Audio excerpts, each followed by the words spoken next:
عسلامة عسلامة، مرحبا بيكم في القناة مع وصفات تونس تونسية. اليوم باش نعمل محمصة بالخضرة مشخشخة بالسلق والفول والجبانة حاصل شتوية. تبعوا الوصفة للآخر إن شاء الله تعجبكم.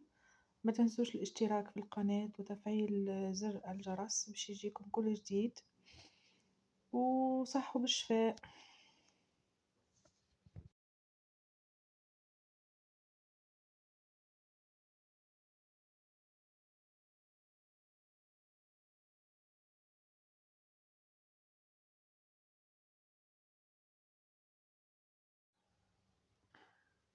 لهنا كيما نوريلكم الفول باهي. باش نبدو أول حاجة باش نحضرو لي زانغريديون. نوريكم المحمصة، محمصة تونسية ولا الخضرة، زبيب، مكونات الفحات الكل موجودة كما تشوفوا. هنا باش نعملها انا بالدجاج، معناتها حسب الطلب، اللي يحب يعملها ما يعملهاش بالدجاج، ما يعملها باللحم بالكرفات تجي كل شيء يجي فيها نورمال. باهي لهنا باش نحطو المحمصة، باش نحطو المحمصة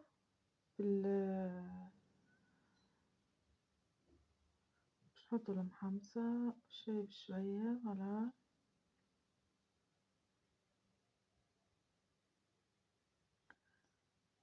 محمصة ديالي هنا حطيت المحمصة. بعد باش نحط الزيت،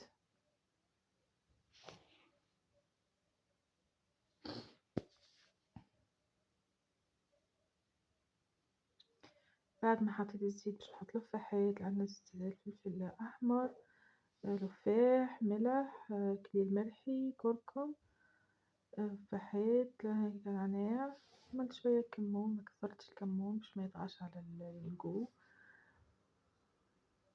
ولهنا عندي جلبانة، عملتها بشوية جلبانة. وتوا باش نحطو الخضرة مقصوصة بيان سور، مغسولة مقصوصة. ولهنا زدتها شوية فول مكنجل. وبعد باش نخلطو كل شيء مع بعضو كما تشوفوا. ولا نخلطو شوية بشوية.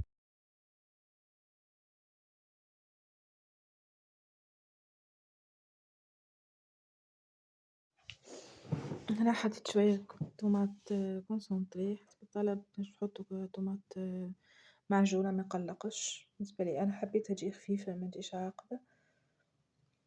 ولا توا باش نخلطوهم باش نلمهم مليح.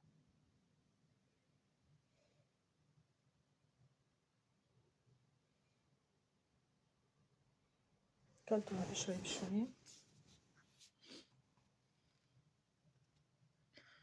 ولا توا حاضرة لهنا كما تشوفوا. باش نزيدوها شوية دجاج كنجل، جاهو مغسول قبل ما يتكنجل بيان سور. زدتها شوية زيت لهنا باش تتلم كلها مليح بعضها. ولا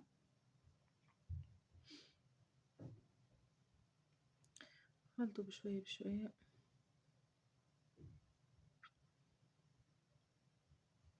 هذه محمصة مزروبة شوية، واحد مزروب.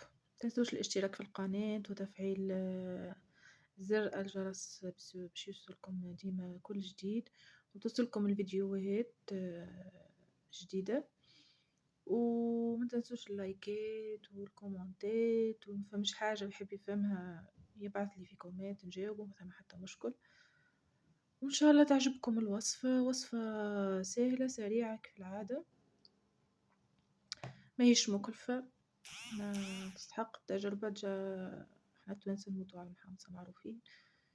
شتوية هكا متاع دنيا باردة، شجعكم باش تجربوها. وصفة سهلة في المتناول،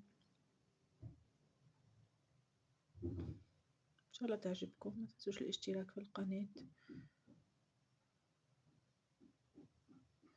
ولا نخليكم مع الوصفة وبالسلامة.